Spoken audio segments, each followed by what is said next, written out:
Good evening. Welcome to the regular scheduled meeting of the Bangor City Council. Unfortunately, it's not regularly scheduled. This is Wednesday, so don't all think you have the rest of the week. We are making up for Monday, so we start all of our meetings with the Pledge of Allegiance, and I would ask Adam Baker, where are you? Would you lead us? I pledge allegiance to the flag of the United States of America, to the republic for which it stands, one nation, under God, indivisible, with liberty and justice for all. Thank you. Okay. This is the portion of the meeting set aside for general public comment directly related to city business, and we are asking that you do keep it to the business of the city. And this is for matters that do not appear on this evening's agenda. If there is an item on the agenda that you wish to speak on, there will be time that you can be recognized at the time of that item. We have adopted as a council a public policy that we will adhere to. Statements during public comment should respect the dignity and seriousness of the proceeding, and individuals will be restricted to speaking once. Okay. Obscene, truly threatening, or overly repetitive comments will be deemed out of order and will be interrupted and removed. Topics that are considered out of order also include matters that are in litigation, individual employees or employee groups, discussing matters for which complaint or grievance procedures are in place, personal disputes between the speaker and another resident not germane to city business, support for or opposition to any candidate for political office, and personal complaints pertaining to individual city employees. There's a time limit of 3 minutes per speaker, and the total time allowed for general public comment regarding city business will be limited to no more than 1 hour. The public comment period is for city council members to listen and not to respond or debate with persons. If you don't live in Bangor or own property in Bangor, please allow those who do to have the opportunity to speak first. If you'd like to offer comment on any directly related to city business not appearing on the regular agenda, you may approach the podium. Individuals who have appropriately pre-registered to give public comment via remote means will be given the opportunity to participate remotely. Alternatively, councilors may be reached via email at councilors@bangormaine.gov. A link to the adopted public comment policy can be found on the city's website, Public Comment Policy. Okay. Is there anyone wishing to speak? Please approach the podium. I will ask that you give your name and where you reside, please.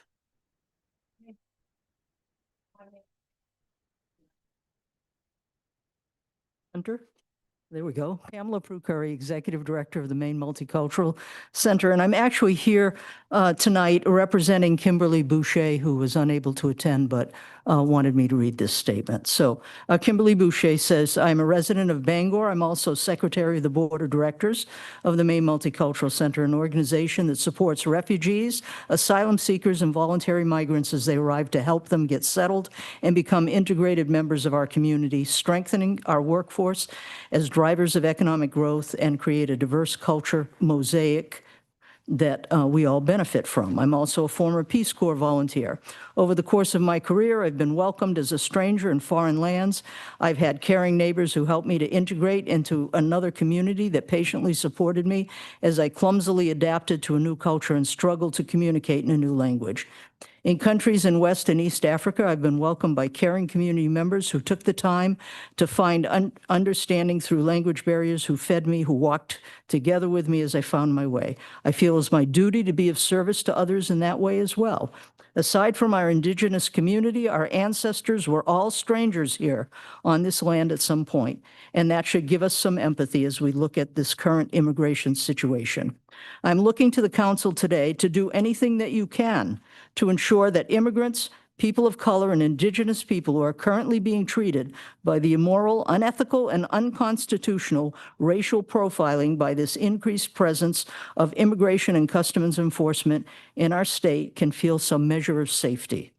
This launch of Operation Catch of the Day in Maine is not a targeted mission to arrest individuals who have committed any crimes, the worst of the worst, as this federal administration contests. This is a harmful, trawling operation using a big net to ensnare anyone who is non-white and happens to be in the wrong place, which is anywhere ICE is, at the wrong time. We know what is happening in Minneapolis, St. Paul, and other cities and towns in Minnesota. The Eye of Sauron has landed in Maine now, and we need to act now to protect our neighbors. Tomorrow, the state is hearing the public comments for LD 2106 law that would protect Maine's kids, parents, teachers, healthcare workers, and all of us by denying ICE access to schools, healthcare facilities, daycare, and libraries without a valid judicial warrant. I would encourage everyone who is listening, as well as our counselors and city staff, to speak out in favor of this bill. No one should be fearful of going to school, going to a doctor, or accessing a book at the library. Bangor can move forward now to enact similar ordinances locally, or even go further than that. People should be able to go to work and not fear being detained, not just be able to drop off their kids at school or daycare. They should be able to show up for required immigration hearings to provide required paperwork for legal immigration processes that establish and maintain this status without fear. They should be able to go to the grocery store, run errands, pick up prescriptions without constantly being on the lookout for unmarked vehicles and masked agents. Thank you very much. Thank you.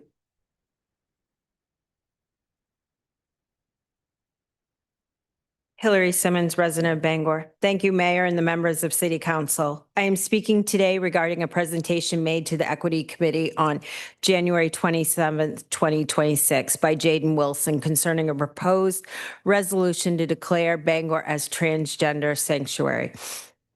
I want to begin by acknowledging that issues involving equity, safety, and inclusion are important and deserve thoughtful and respectful discussion.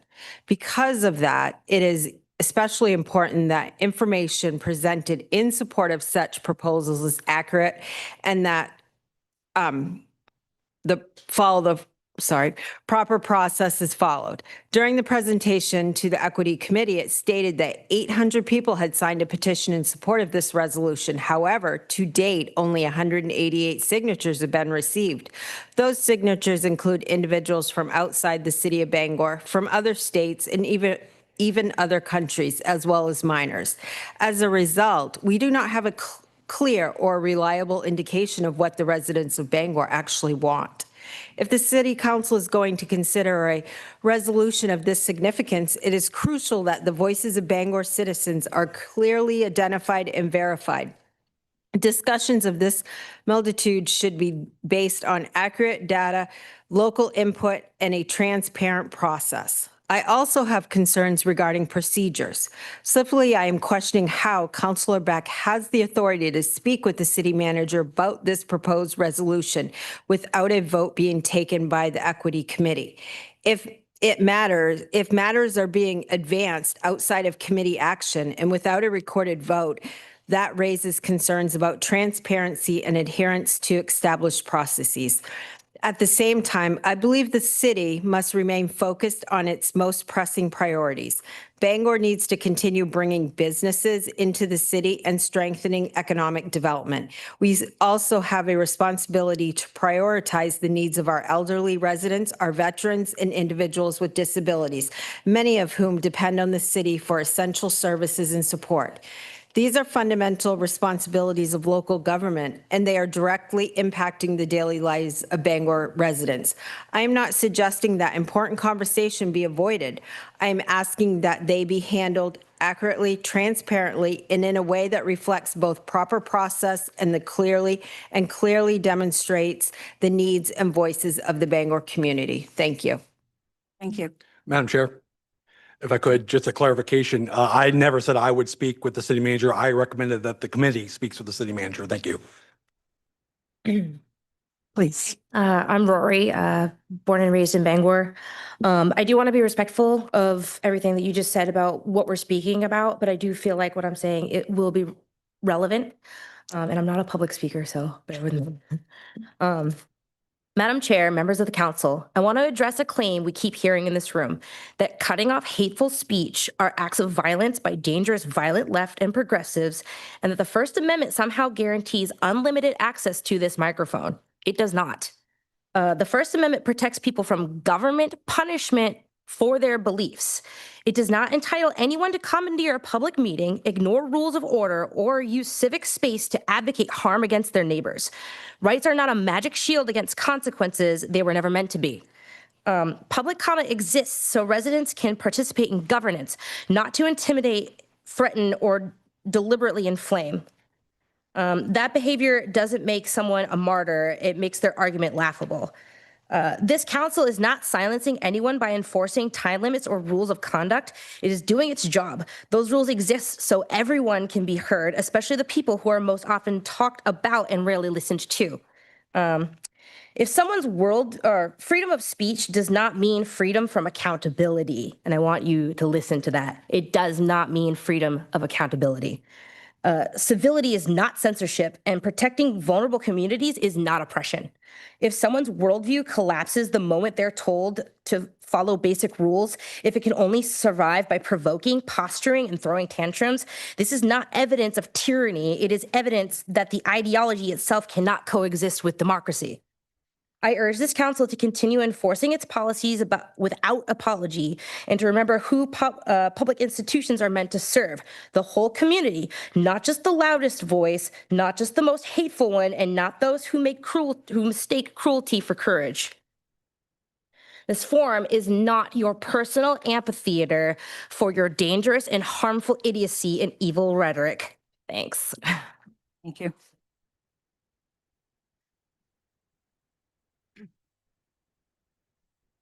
Adam Baker, Bangor resident.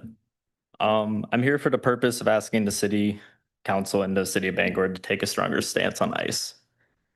With recent events, I believe it's paramount that the council take immediate action in protecting the residents and citizens of Bangor.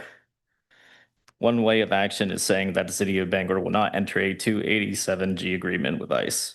I'm aware of past council's decisions in turning down a recommendation of the Racial Equity, Inclusion, and Human Rights Committee had proposed last spring.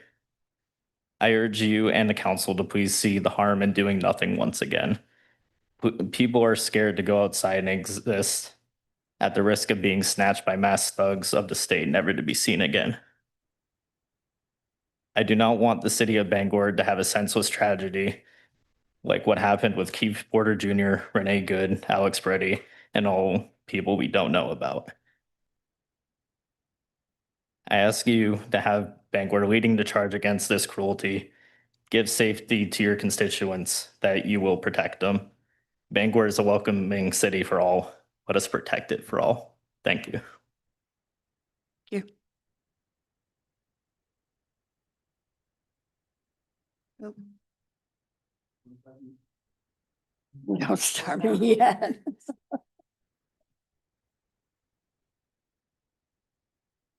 I'm ready now.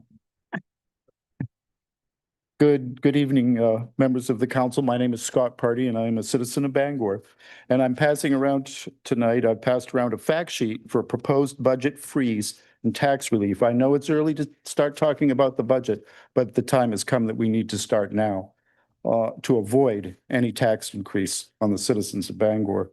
I stand here today not just as a taxpayer, but as a voice for thousands of Bangor residents who are currently living on the edge of a financial precipice.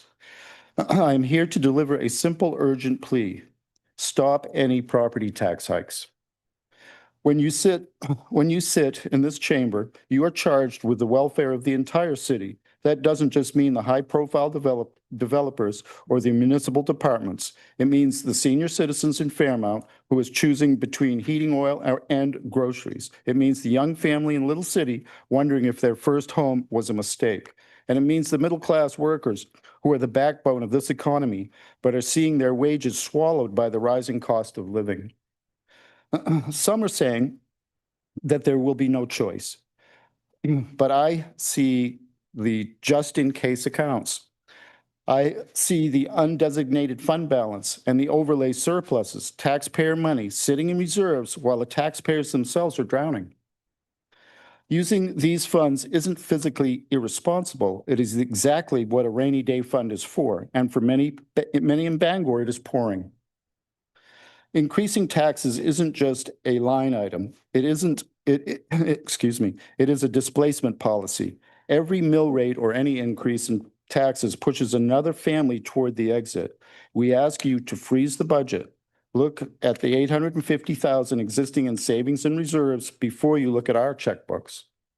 Work with us to keep Bangor affordable for everyone, not just those who can afford the luxury of a tax hike.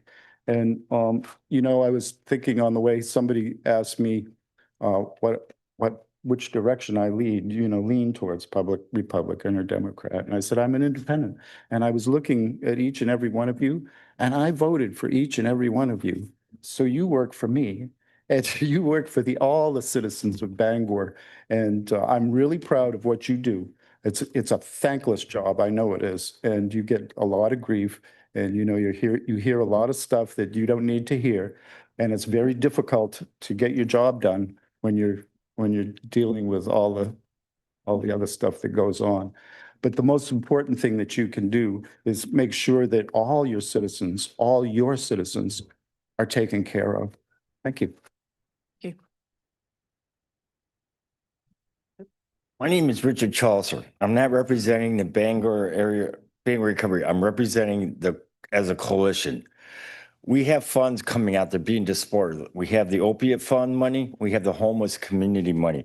I'm praying to God that when we disperse this homeless money, that we have proper committees set up and we have proper accountability. What I mean by accountability, that we have the resources in place. When a person comes off the street or comes out of incarceration, or if a person comes out of homelessness, that we have the resources in place. What I mean by resources, we have a counselor that's on the job, not just for mental health or behavioral health, a counselor for whole health, a counselor that helps them with their financial needs and helps them with reigniting back into society, back into neighborhoods. I was assaulted today I was cleaning the parking lot of the Bangor area high school, the old Bangor downtown by the library. I was scraping a lot, and an unhoused individual came up to me, looked for a cigarette butt, and I said, "No, sir, we don't do that." And he goes, "No." I said, "No, we have children here, we have kids here, and we have seniors here. No, you can't do this. Those days are over." And he assaulted me. A police officer came and asked if I wanted to press charges. I said, "No, don't press charges. Do something else about it." That needs to stop. And that all stimulates from that bathroom shelter we have across the street. We've kept notice on it. We see 2 and 3 people going there at the same time, just using. We never, ever see females going there or a female or a person use like they're supposed to use it. That's what I'm also talking about, using this money like we're supposed to have.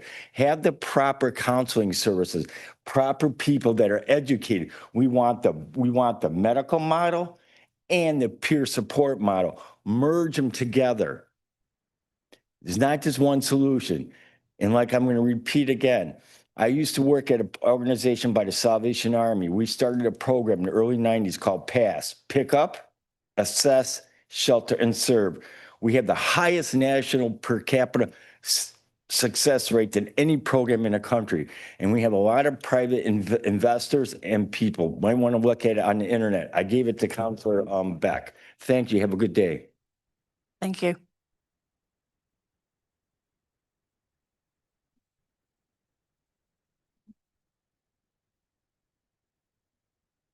My name is Laura Stowe, and my husband and I live in the Fairmount neighborhood here in Bangor. There was a brief conversation between Councilor Balloon and City Forester Ben Aruda last week at the Infrastructure Committee meeting that has prompted me to come in and see you today. I wanted to tell you what happened to my husband and I. We followed all of the right steps to have a tree looked at by Public Works on August 22nd. I filled out a service request through the ClickFix platform on the City of Bangor website and included some photos of a tree that was overhanging our house. It was on city property that had a dead crown, had dead limbs at the top. 11 weeks later, after that tree had been condemned by the City of Bangor for removal, a big limb from that tree fell on our house and damaged it. It damaged our new vinyl front porch that we had waited 8 years to put on, and it damaged the seamless gutters that we had recently put on as well. I received a letter from the Maine Municipal Association from Peter Tanis, Risk Management Services, saying that the City of Bangor, because of the 1977 Tort Claims Act, the city does not have any responsibility for the damage to our home. And my husband and I are going to be out at least $1,000, if not more, once the gutter damage has been assessed, once the ice and snow have melted. So I know that last week it was stated that they try to get those trees that are marked for removal down within 30 days. And 11 weeks was too long in our case. I just needed to let you know what happened. Thank you. Anybody else? Okay, seeing none, we'll move to the remote.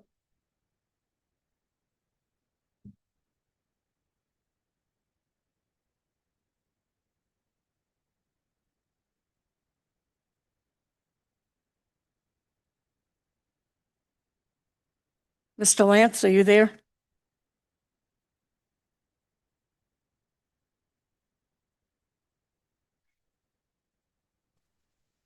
Mr. Lance? Can you hear me? Yes, go ahead. Okay. All right. Thank you. Do I have 3 minutes? 3 minutes, yes. Okay. Last week, same public comment period, or 2 weeks ago, I registered properly and spoke remotely. My comments began at 25:22 on the video. At 27:24, 2 minutes into my speech, I was silenced, even though I was calm within time and non-disruptive. I was cut off before I could make my complete criticism of a counselor's public record, which is my constitutionally protected right. The city's new public comment rules do not authorize censorship based on viewpoint.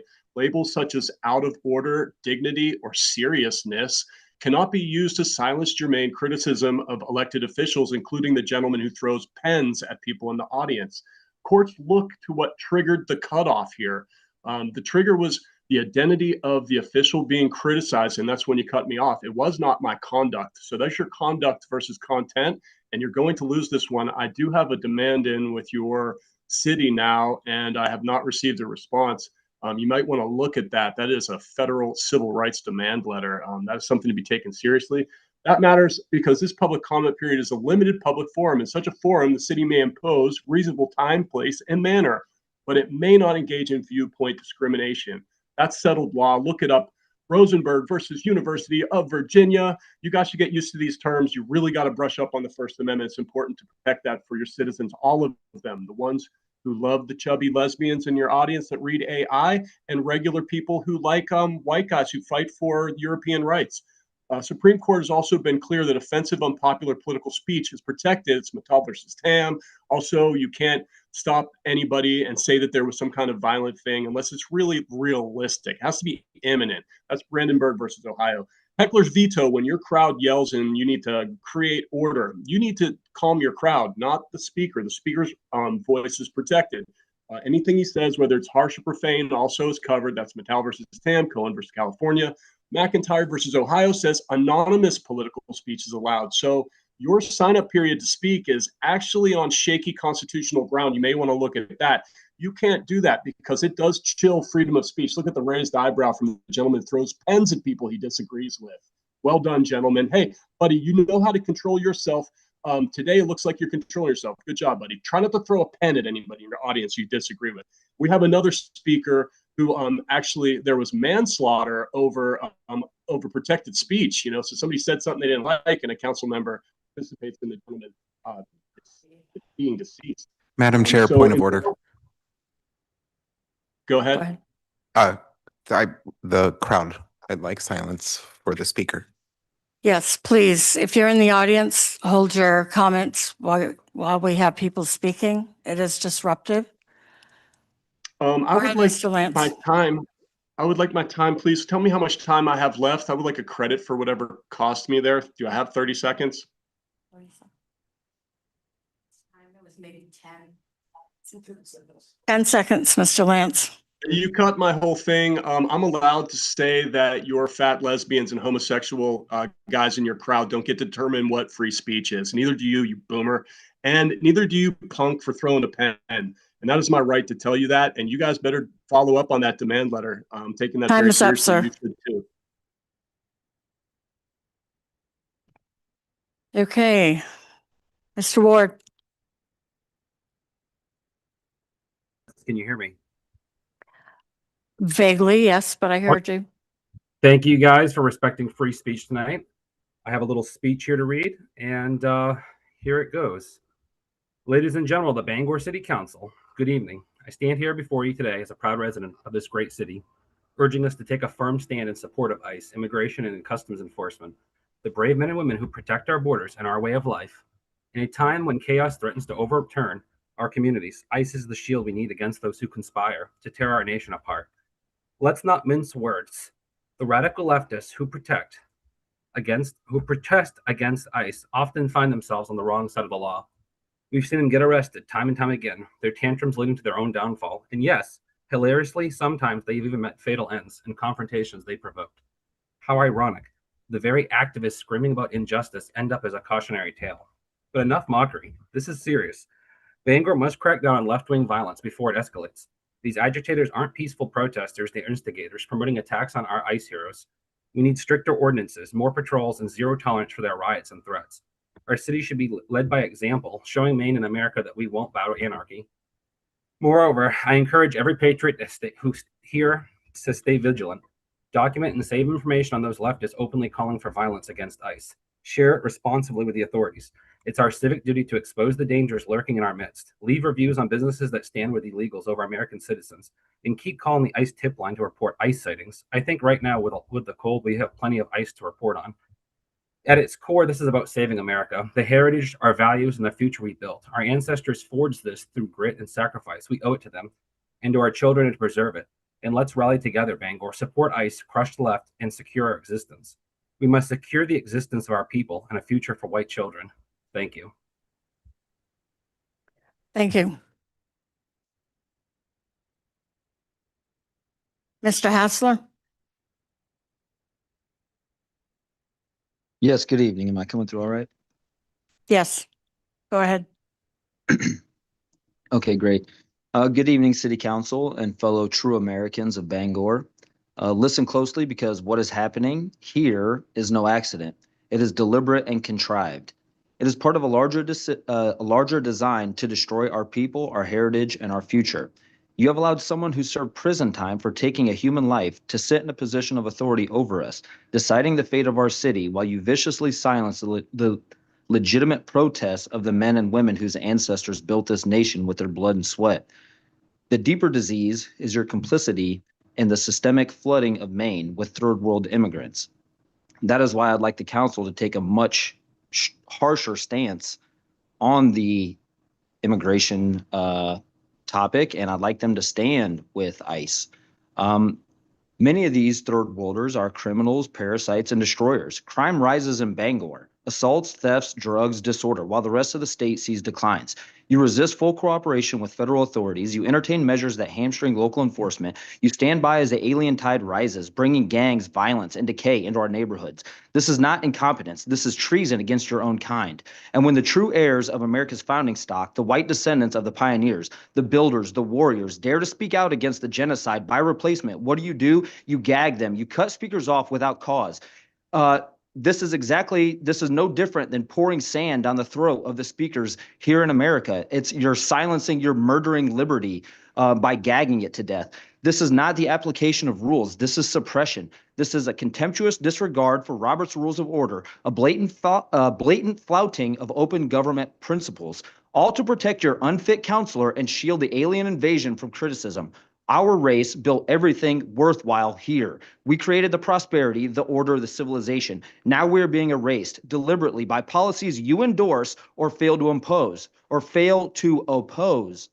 The muting of white voices is the mechanism. The importation of non-white criminals is the weapon. The time for polite pretense is over. We demand a public examination of any council member's criminal history. No evasions, just the facts for the white public to judge. Immediate total cooperation with immigration enforcement. Work with ICE to deport every criminal alien, tear down every sanctuary barrier, and put our white community first. Immediate restoration of free speech. No more arbitrary muting, no selective censorship of white advocates. Full adherence to Robert's Rules of Order for every speaker or face open meeting law challenges and voter wrath. White people of Bangor, this is about whether our race survives as a people with a future. The enemies of our kind count on our apathy. They are wrong. Awaken, organize, and resist. The hour is late, but not too late. To this council, remove the unfit, enforce the laws that protect us. Restore our voice. Our history will record you as collaborators in the destruction of your own people. The future belongs to those who fight for it. Thank you. Thank you. Okay. We're going to move on to Madam Clerk, the consent agenda, please. Minutes of Bangor City Council regular meeting of January 12th, 2026, Infrastructure Committee meetings of November 17th, 2025 and December 15th, 2025. 26-067 order appointing nominees to various boards, commissions, and committees. 26-068 order awarding a contract to Carpenter Associates to provide project management services for Bangor International Airport. 26-069 order authorizing the city manager to apply for a one-time grant from Adept Educational Institute in the amount of $5,000 for the purpose of promoting gambling prevention messages to parents and youth. 26-070 order authorizing the city managers to submit the watershed-based plan from Panjajawak Stream dated March 2025 to the Maine Department of Environmental Protection for acceptance. 26-071 order accepting the 2025 annual report from the Commission on Cultural Development. 26-072 order authorizing the city manager to execute a parking lease with Penquist for 15 parking spaces along Curve Street.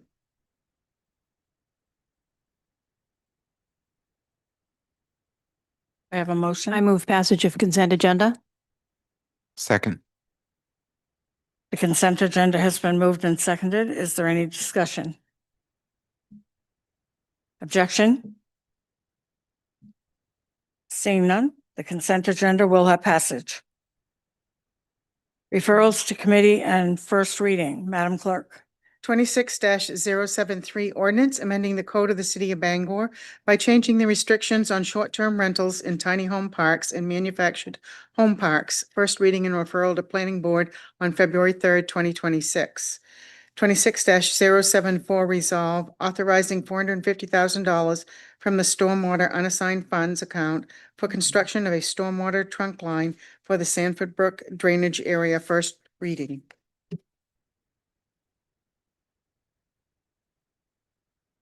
Is there a motion? I move these items be referred. Second. It's been moved and seconded that these items be referred. Madam Chair. Oh, will there be comment or can there be comment? Yeah. Okay. I just want to make a comment regarding ordinance 26073, the short-term rental ordinance. I'm going to be in favor of moving it forward. However, one of the questions I hope staff can address during its referral before the planning board is regarding enforcement. From what I understand, we have 37 currently registered and another 27 that are not registered but suspected.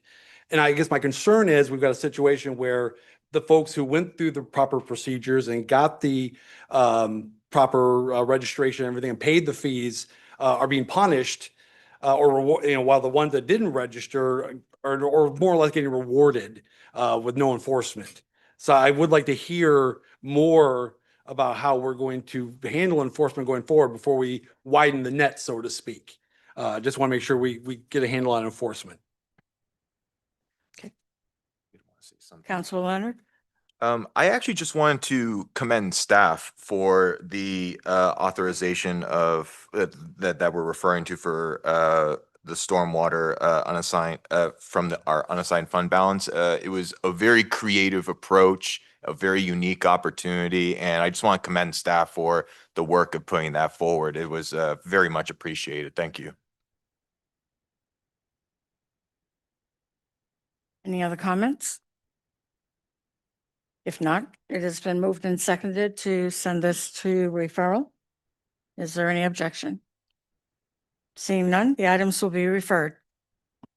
Unfinished business, Madam Clerk. 26-050, order authorizing the city manager to negotiate with Sheridan Construction for construction manager services for the Bangor Central Kitchen Project at 50 Cleveland Street. Councilor Falloon. Thank you, Madam Clerk. Madam Chair, point of clarification.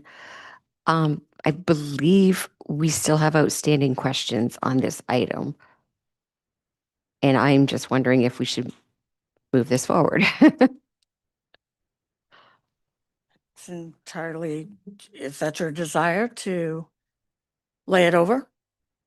Yes, yes. Is that what you So, want to do? yes, yes. What's in your- So I move, I move that we postpone voting on 26-050 because we do have outstanding questions from some counselors. Are you asking to postpone to the next meeting or a date certain?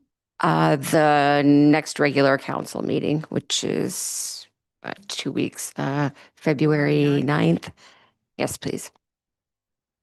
Okay. I'll second that.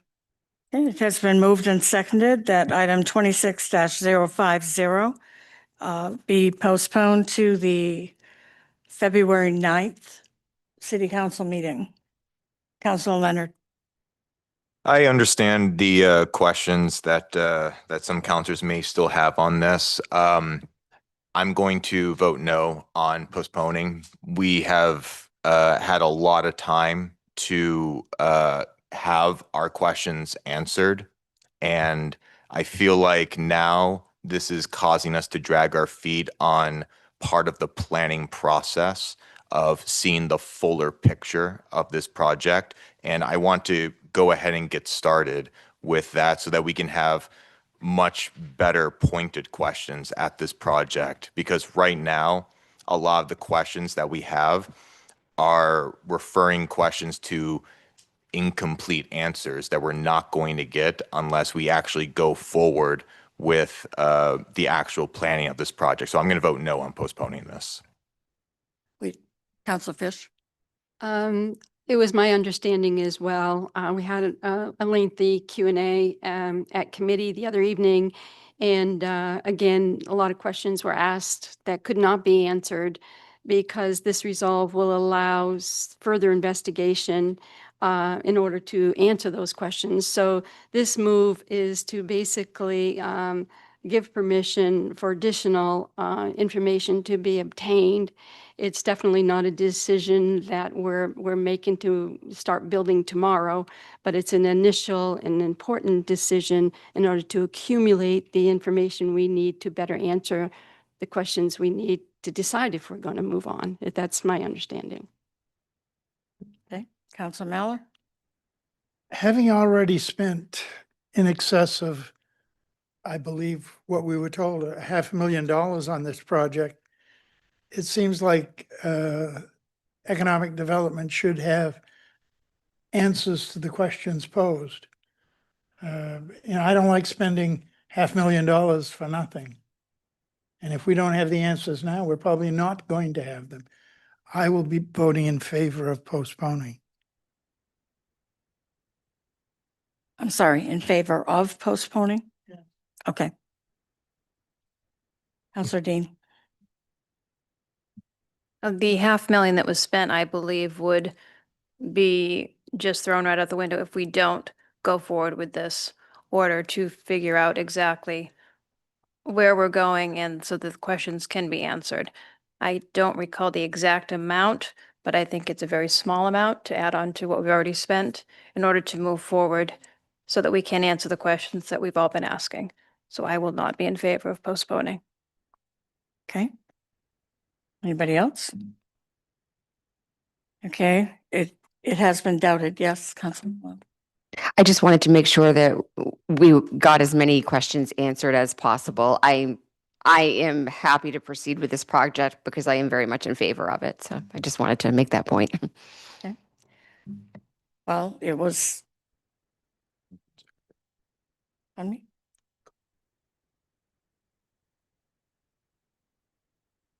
We have, do you have a comment?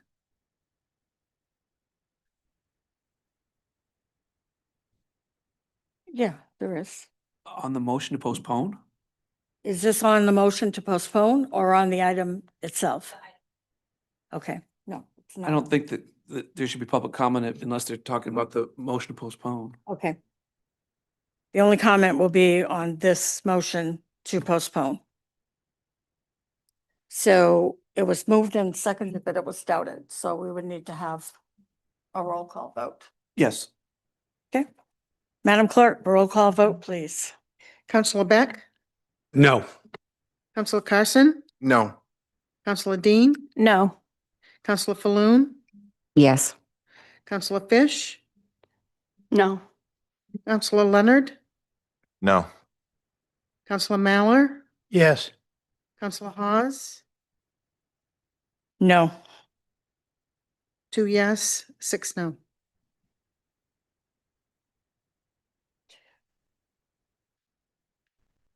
The order to postpone does not have passage.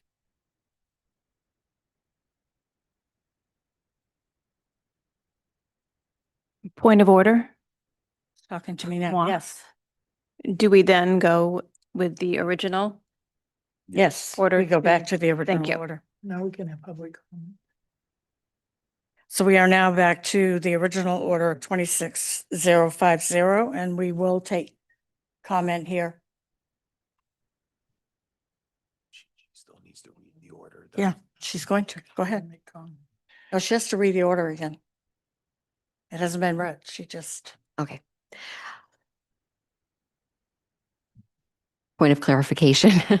Do I make a move on this and then read it? Either way. Okay, You can all right. Okay, read thank it. you. I move passage of item 26-050, authorizing the city manager to negotiate with Sheridan Construction for construction manager services for the Bangor Central Kitchen project at 50 Cleveland Street. This order will authorize the city manager and/or her designee to negotiate a contract for construction manager services for the Bangor Central Kitchen project with Sheridan Construction to oversee the full execution of the project, including demolition, site work, and new building construction in accordance with the approved design and all federal and local requirements. This project will involve the demolition of the existing 18,167 square foot structure at 50 Cleveland Street, formerly the Officers Club on the former Dow Air Force Base, and the construction of a new prefabricated building of approximately 18,000 square feet designed to house a commercial kitchen incubator serving the greater Bangor region. The central kitchen will support shared use food production space, entrepreneurship, education, and community events. It represents a key public investment in local food infrastructure and small business development. The city received 7 proposals to the RFP, and after careful review of experience, capacity, and overall fit, staff's recommendation is to enter into negotiations with Sheridan Construction. Sheridan Construction has an outstanding reputation and proven track record as specialists of prefabricated metal buildings. This item was reviewed and recommended, recommended for approval at the Business and Economic Development Committee meeting on December 15th, 2025, was subsequently postponed. Chair, I would just point out that the motion hasn't been seconded. Not yet. Second. Waiting. They're working on it. Okay, item 26-050 has been moved and seconded. Is there any further discussion? Come on up.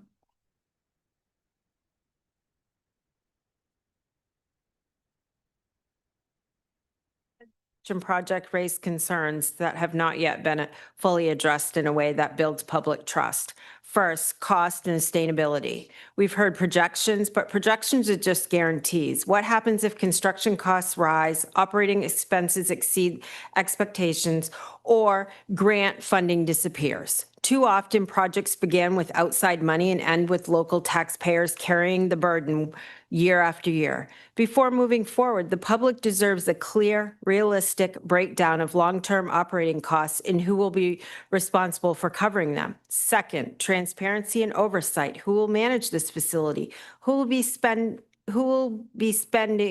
will spending be monitored? What safeguards are in place to prevent costs, overruns, or mission creeps? Bangor residents expect the same level of accountability from this project that we demand from every other city department. Third, impact on existing services. Bangor already has organizations providing food services effectively. We need to ask whether this project complements those efforts or risks duplicating services, increasing bureaucracy, and diverting limited resources away from programs that are already working. Finally, priorities. At a time when residents are dealing with rising taxes, housing costs, and basic infrastructure needs, the city must be cautious about taking on a new long-term financial commitments. Good intentions do not override fiscal responsibility. This council's job is not just to approve projects that sound good, but to ensure they are practical, sustainable, and fair to the people paying for them. I urge the council to slow this process down, demand clearer answers, ensure full transparency, and put taxpayers' projects at the center of protection at the center of this decision. Thank you. Thank you. My name is Scott Party, and I'm a citizen of Bangor. I don't know if I have to say that again, but I don't have any written comment about this, but I do really think that at this time when we're looking at a possible, according to an article that was read, losing up to $200,000 a year. I don't know if the article's actual or accurate or what, but for the first 5 years is a tremendous amount of money to lose over 5 years. And in this current crisis we're in, with taxpayers being affected by everything that goes on, I really would hope that you will not vote in favor of this project. If we've already spent money, let's cut our losses before they get worse. Thank you.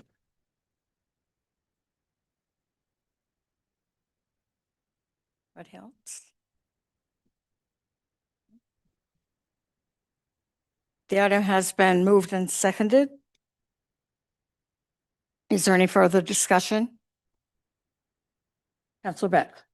This may be a question for staff. I believe this was clarified in the Business Economic Development Committee already. But the question I'd asked then was, taxpayer dollars involved versus is this coming out of the enterprise fund? I just want to get clarification on that. Director Krieg is on her way.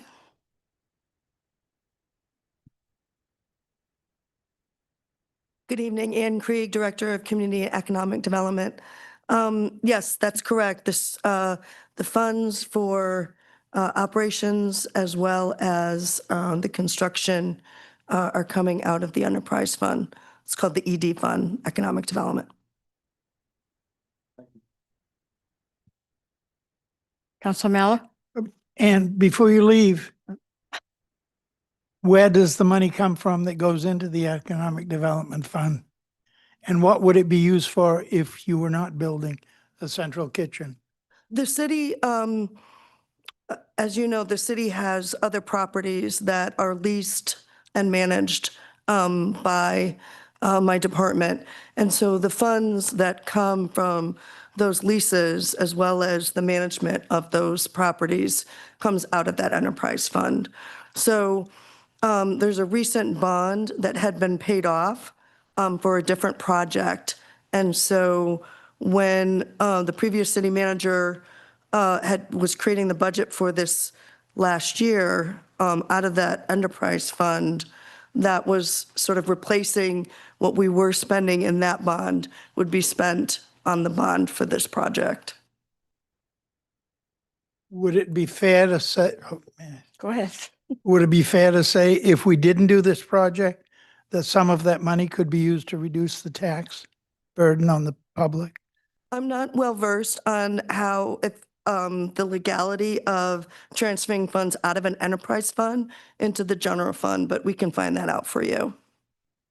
Thank you. Any other questions for Director Creek? Councilor Dean? Yes, thank you.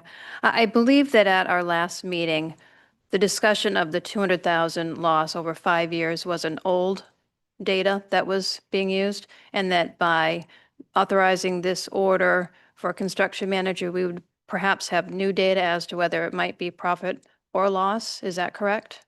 That's correct. We're updating the operations and management plan that was done in, that was done in 2022, so it's not that old, but it's, the market changes all the time. So we are working with a consultant to update all of that data for you. Thank you. As part of this. Any other questions?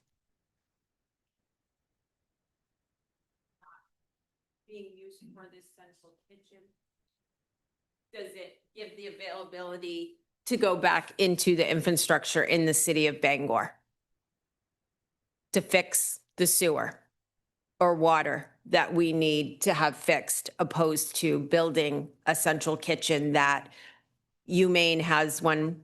My understanding is the Y is building one. Why are we duplicating services when we have so much infrastructure within the city of Bangor that needs to be worked on? Yeah.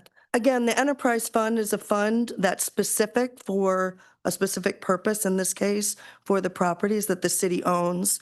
I don't know if you can just transfer money out of that into the general fund, but we'll find that out for you. Okay. Thank you. We use that money to fix the jail. Our jail is crumbling. We can't use it to fix the jail. We're using Band-Aid. We're wasting money. Please fix that jail. Thank you. Okay. So. Yes. Roll call vote. Whenever it's time, yeah. Is there any further discussion? We're going to do a roll call. Madam Clerk? Counselor Beck? Yes. Counselor Carson? Yes. Counselor Dean? Yes. Counselor Falloon? Yes. Counselor Fish? Yes. Counselor Leonard? Yes. Counselor Mallor? No. Counselor Hawes? No. 6 yes, 2 no. Same thing. Okay. The item 26-050 does have passage. Next item. 26-058 ordinance amending the Land Development Code, Section 165-13 definitions to remove Ohio Street and State Street from the minor arterial street definition and add Ohio Street to the major arterial definition. Counselor Carson. Thank you, Madam Clerk. This ordinance will amend the Land Development Code, Section 165-13 definitions to remove Ohio Street from the minor arterial street definition and add Ohio Street to the major arterial definition. The Land Development Code currently defines certain streets as either major or minor arterial streets. The criteria for major arterials are that they are highways of regional significance with average annual daily traffic in excess of 10,000 vehicles and containing more than 2 lanes in at least some sections. Ohio Street and State Street are included as minor arterials, even though they meet some or all of the criteria of major arterials. State Street appears to be erroneously included as a minor arterial since it is also listed as a major arterial. Not being listed as a major arterial impacts the land uses that can be developed on Ohio Street since quite a few uses are limited to major arterials. These land uses typically make sense on Ohio, but are currently prohibited from being there. These discrepancies present a barrier for future development and don't align with the city's comprehensive plan. This amendment would remove Ohio Street and State Street from the minor arterial category and add Ohio Street to the major arterial category. Planning Board meeting on January 6, 2026, this item was reviewed and recommended ought not to pass by a vote of 4 in favor and 3 against at the Planning Board meeting on January 6th, 2026. Madam Chair, I move Council Ordinance 26058. Second. Okay. 26-058 has been moved and seconded. Is there any discussion? Council Fish. Am I confused, or did we discuss this, that we did not want to pass this as written because we didn't want to include Ohio Street? We did discuss that. Councilor Carson. Yes. In addition to the Planning Board, the recommendation of the Business and Economic Development Committee meeting was ought not to pass. I understand there may be some residents here that would like to speak on this item. Now would be the time.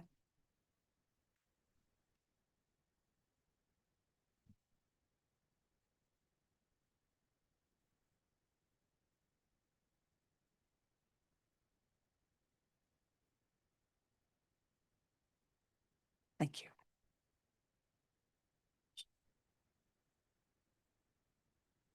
That was two. That's fine.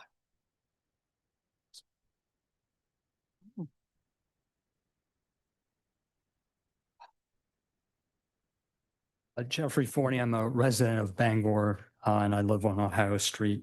I did submit public comment, written comment on January 5, 2026. I won't go over all the details of that, but I just did want to highlight some of the basic points that I think are dispositive of the issue. The handout that I gave you is an extract, page 1 of 2022 Comprehensive Plan, page 31, which shows Ohio Street among other streets, and more importantly, the growth boundary. And you can see, as I've highlighted on the map, Ohio Street cuts through the middle of that map, and a good portion of Ohio Street under the current comprehensive plan is outside the growth boundary. That is pertinent to this issue before the board today. But generally, I have two main issues with this proposal, which I think are flawed. First, which should be dispositive of the issue, Ohio Street currently, as a matter of fact, does not meet the definition of major arterial. As Councilperson Carson pointed out, there are two conditions that are necessary to meet that definition. There's a traffic volume requirement, and there's a more than 2 lane requirement. If you flip to the second page, which is Exhibit B from my January 5th submission, it's a count book extract from the Department of Transportation's most recent traffic volume study, and it lists the annual average daily traffic volume, most pertinently for Ohio Street. And if you'll see the numbers listed on the right, all of those numbers, even for the most trafficked part of Ohio Street at Griffin Road, are below the 10,000 count threshold to meet that definition of major arterial. And you can also see that some of the least traffic portions, 1,770 at Davis Road, are well below that 10,000 volume. The last page, if you'll turn to that, is was Exhibit B to my submission, which shows that at least at Davis Road, traffic volume counts have gone down significantly since the last Department of Transportation traffic volume study that was done. That issue alone actually should simply should make it very easy for the council to simply vote down this recommendation, because as a matter of fact, Ohio Street just does not meet one of those necessary conditions. It also doesn't meet the second condition, which is more than 2 lanes. And I believe there is a response in the public comments from staff Ms. Colette on December 29 responded to Jenny Coleman. Anyway, I appreciate if the council would vote to reject this proposal. Thank you. Thank you.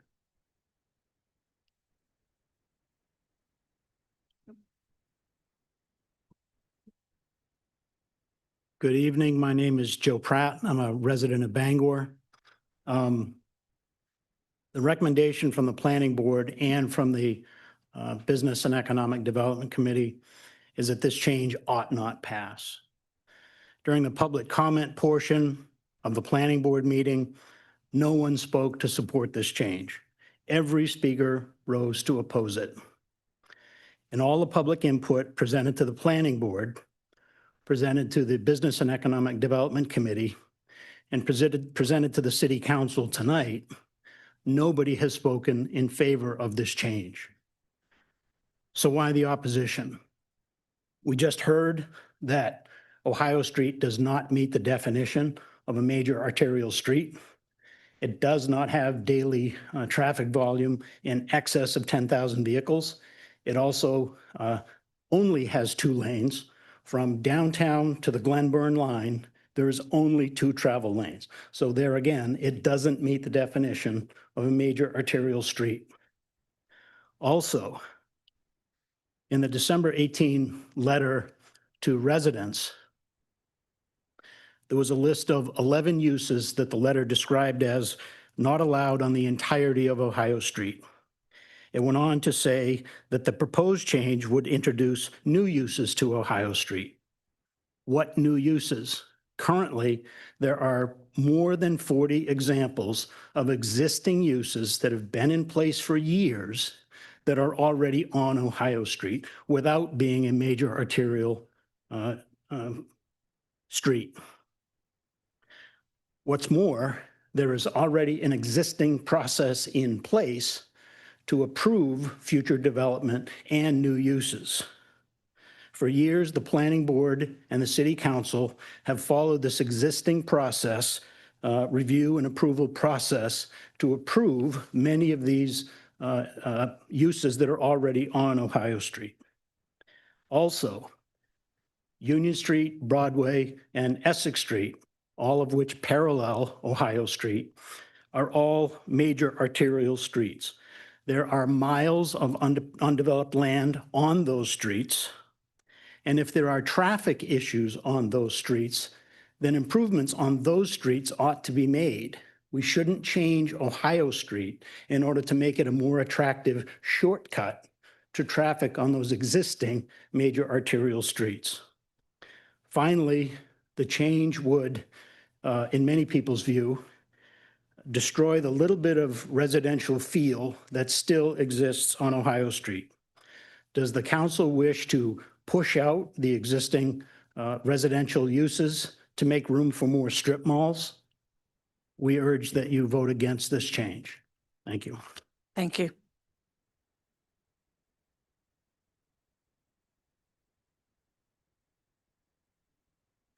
Good evening.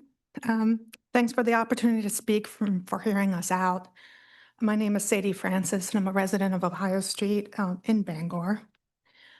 We, the residents of Ohio Street, have been grappling with this issue now for over a month since we received notice of this proposal around Christmas Eve. I ask that you bring resolution to this issue tonight by voting to reject the proposed ordinance. As discussed in length already, we've all contacted you all. Ohio Street does not meet the definition of a major arterial road as outlined in the code and contradicts the priorities outlined in the comprehensive plan. The issue should be as simple as that. It's not even close to meeting the definition, and not to be dramatic, but what's the point of having a city code and comprehensive plan if they're just going to be ignored at times like this? In addition, no one seems to have asked for this. No potential development project seems to have been proposed, and there seems to be no petitions for redevelopment or expansion projects by current grandfathered legally non-compliant property owners. So what is this change for? Lastly, Ohio Street residents are in solidarity in our opposition to this, which will strip our narrow residential street a good third of which is beyond the growth boundary of the protections afforded by minor arterial. The planning board voted to reject the proposed ordinance, and I hope that you vote accordingly. Thank you once again for your consideration. Thank you.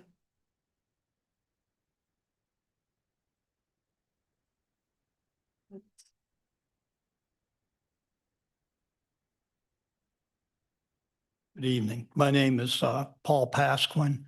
I'm a Bangor resident, and I'm not going to repeat what you've already heard. I'm a 45-year homeowner, resident, taxpayer in the city of Bangor. The first 30 years, we lived in town, pretty close to the downtown area. 15 years ago, when our children were grown and we were looking towards retirement, making plans, we decided to relocate to an area that was less densely populated, quiet, maybe where we could have a little land. And we ended up on Outer Ohio Street. It met all those definitions. Basically, that's what's in the comprehensive plan. And I can tell you that on the small road that we live on, there are 11 homes. 6 of them are occupied by people that are retired. I think it's important that the city have areas like that for people, that you have areas that can accommodate people maybe at different stages of life and with different lifestyles. I think this proposal that's out here would jeopardize that for the area that I'm in, and I strongly oppose it. Thank you. Thank you.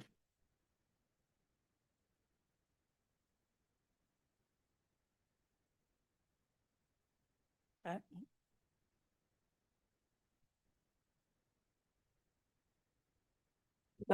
I'm Tammy Boyle, and I'm co-owner of my father's family farm on Outer Ohio Street. And my sister and I both oppose this change.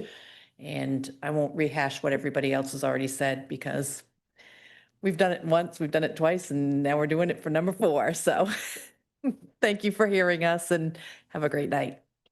Thank you. Okay. Seeing no one else approach, we did have a motion and a second on this. There, Councilor Leonard. I am going to be voting no on this. And just like the speakers have said, I'm going to reiterate, I'm not going to rehash everything that they've said. The residents of Ohio Street have done phenomenal homework, and I do appreciate the research that has gone into that. And I don't mean to be a micro manager as well. I do feel bad that that State Street, that the definition change of its as an arterial is getting pushed to the right, unfortunately. And I don't mean we will probably avoid this in the future if we separate streets. And I know Planning Officer Collette is here. If you wanted to speak on that, you totally can. But it's all right if you don't need to.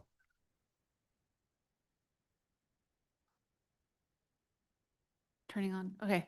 Just real briefly, we just thought it made sense to combine them both because they both related to the same thing, changing major arterial street definitions.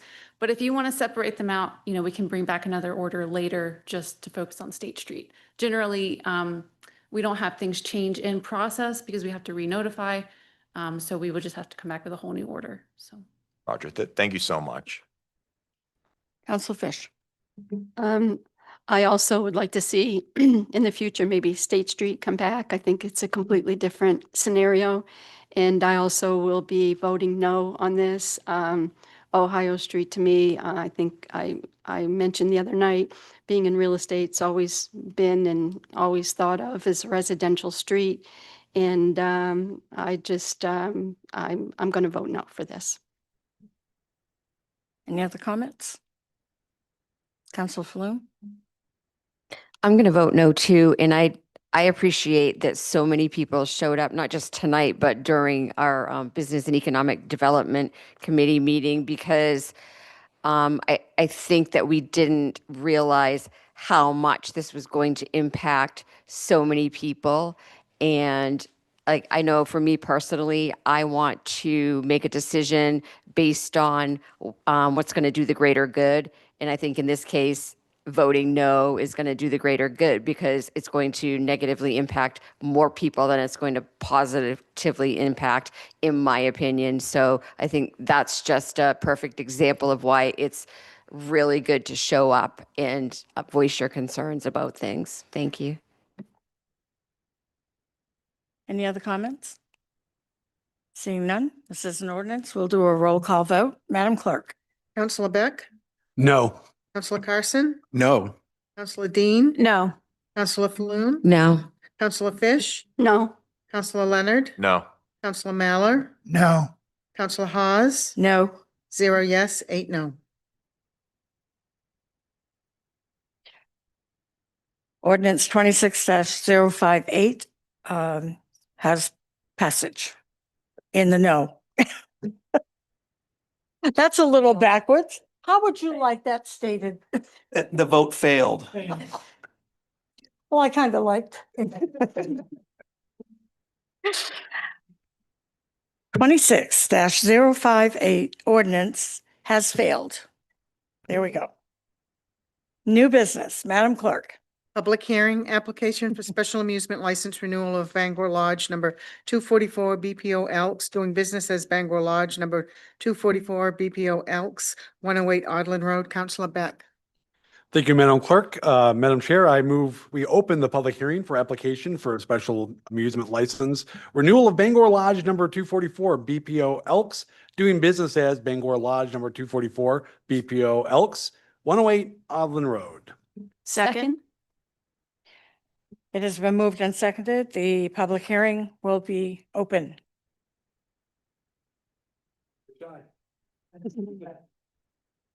Madam Chair, seeing no one approach, I move we close the public hearing.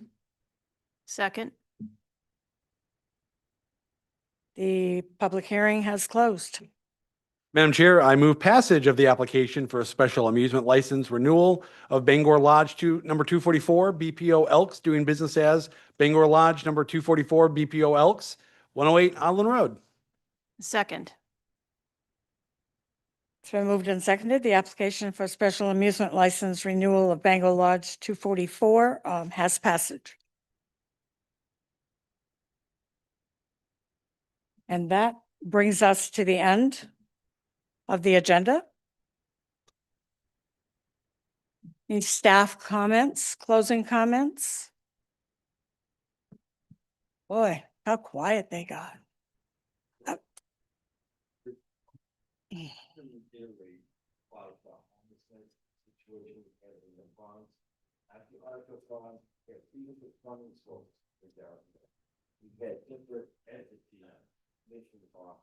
How these funds are supposed to be dispersed. Sir? What, is that what you're talking about, or my office? No, this is not the time for public comment. This is Okay. at the, you're off subject. At the end of the meeting, we typically will ask our staff if there are any comments, closing comments. And then we adjourn after that. So you as well. Counselor Hawes, if I might say a few words. You may. I just want to acknowledge the truly terrible plane crash that occurred at our airport on Sunday evening. We now know that there were 6 passengers and crew members on that flight who all tragically perished, and the city's sending our thoughts and support to the family, friends, and community members impacted by the death of their loved ones. We are also sending our support to our airport staff, fire department staff, police department staff, the National Guard, and all of the other first responders from the surrounding community who responded to that scene and were undoubtedly struggling with the weight of what happened on Sunday here at our airport. We appreciate them and we thank them for their service. Thank you for that, City Manager. No other staff comments? Okay, let's start down here. Councilor Carson.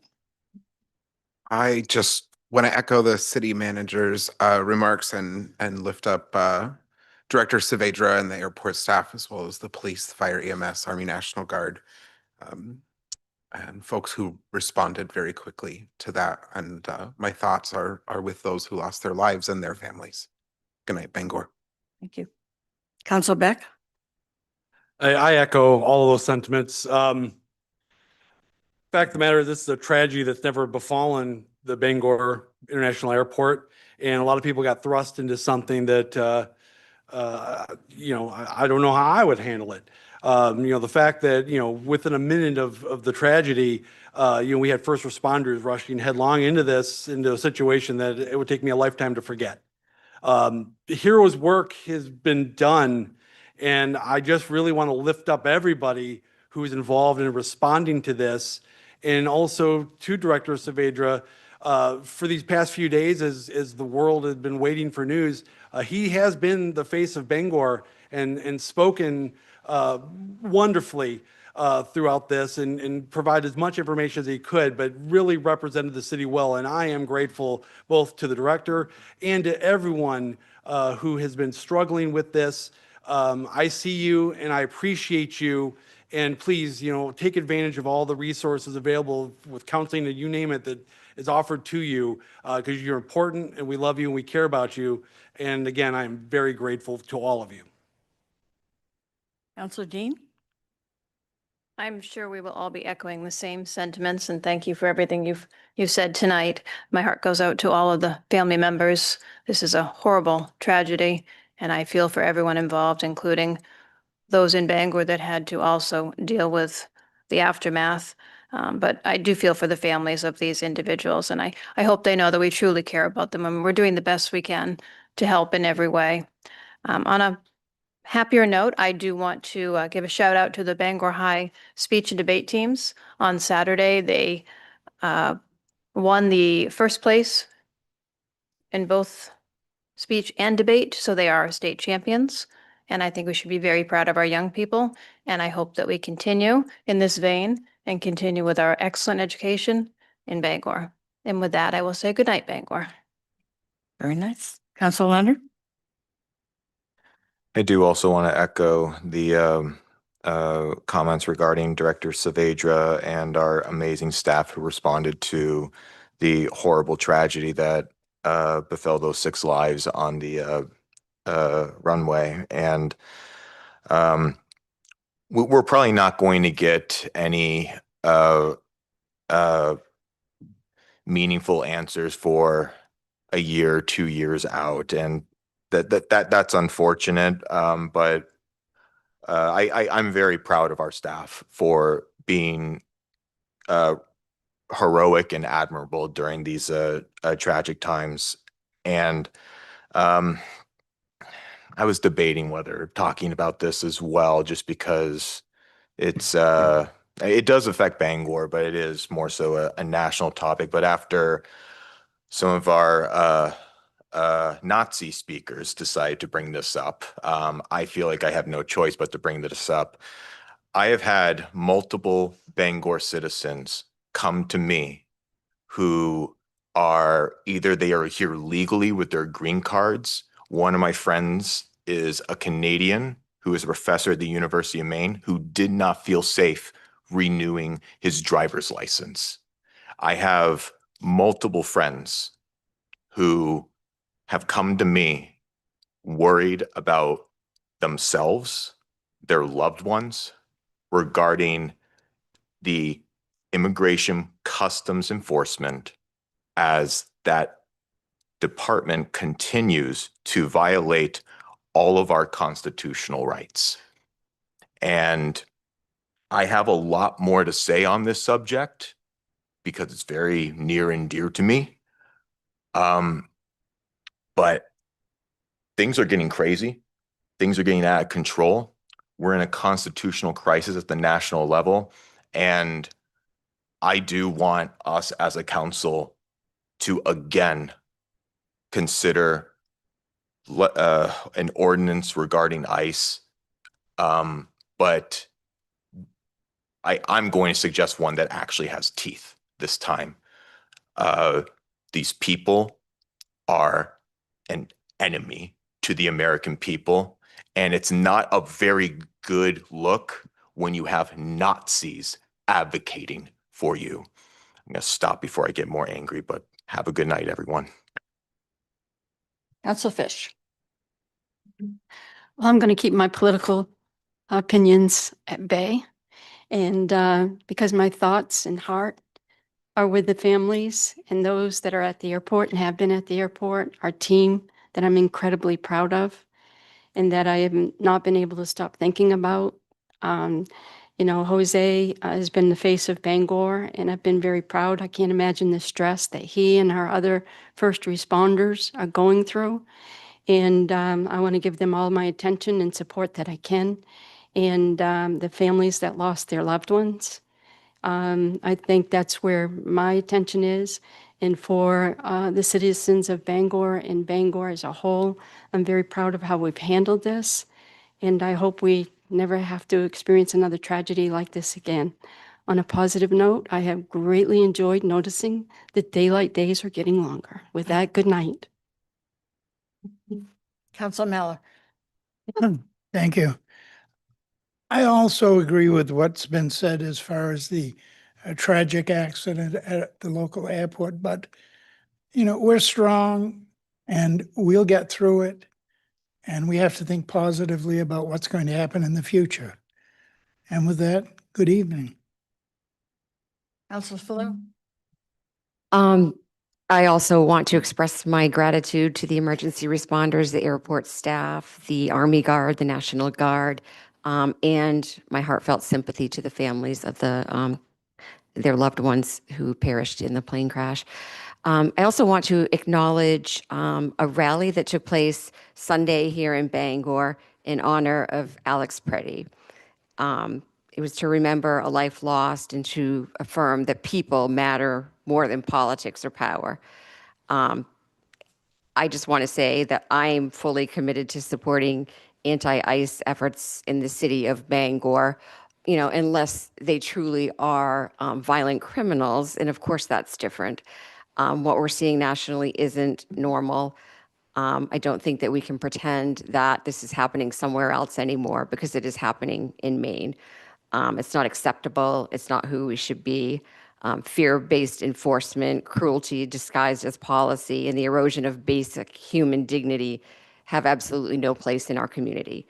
What is happening in this country isn't okay, and I believe that Bangor can and must stand for compassion, accountability, and the rule of law. Have a good night, Bangor. Thank you. Okay. Well, thank you all for attending and your attention.